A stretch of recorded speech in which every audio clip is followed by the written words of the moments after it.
بسم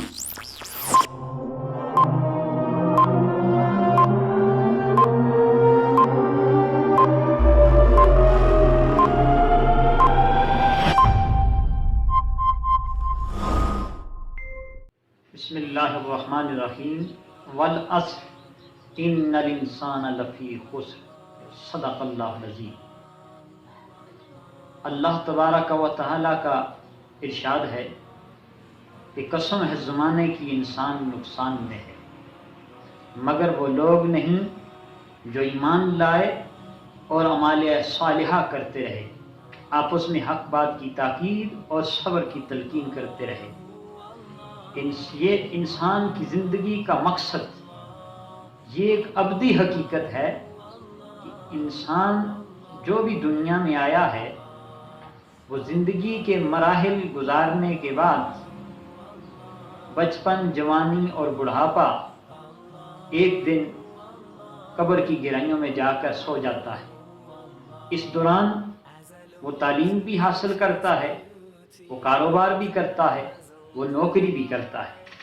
اچانک زلزلہ، آفات و بلیات، حادثات، بیماری، کوئی بھی ایسا ذریعہ موت اس پہ حاوی ہوتا ہے جس کی وجہ سے وہ دنیا فانی سے رخصت ہو جاتا ہے۔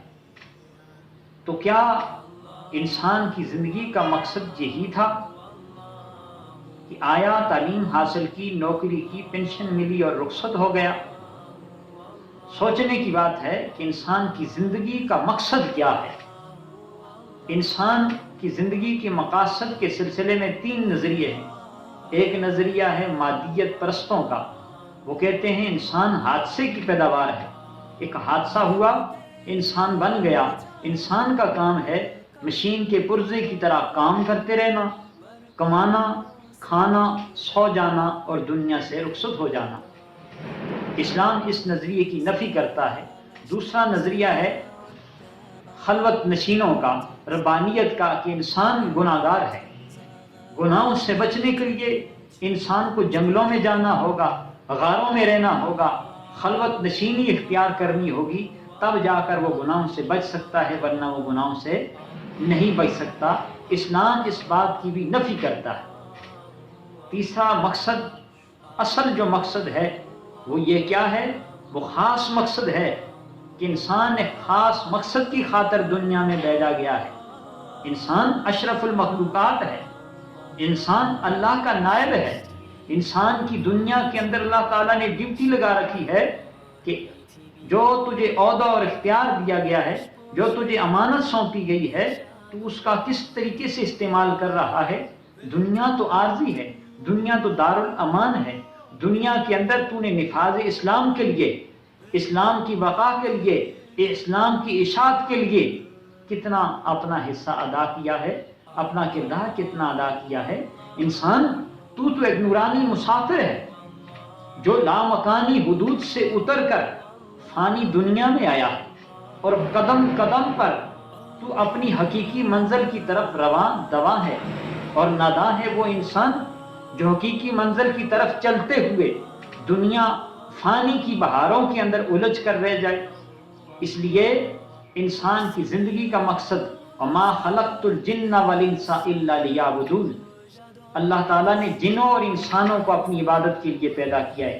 انسان کی زندگی کا مقصد اللہ کی عبادت، مخلوق خدا کی خدمت اور اس کے نازل کردہ، عطا کردہ امانت کی پاسداری کرنا، یعنی معاملات کے اندر دیانتداری کا ساتھ دینا۔ اگر انسان 3 باتوں پہ کاربند ہے، وہ دنیا سے زندگی کی بازی جیت کر جائے گا، ہار کر نہیں۔ وہ کیا؟ اللہ کی عبادت کرے، مخلوق خدا کی خدمت کرے، اور معاملات کے اندر راست بازی کا ساتھ دے، تو وہ انسان کامیاب و کامران رہے گا۔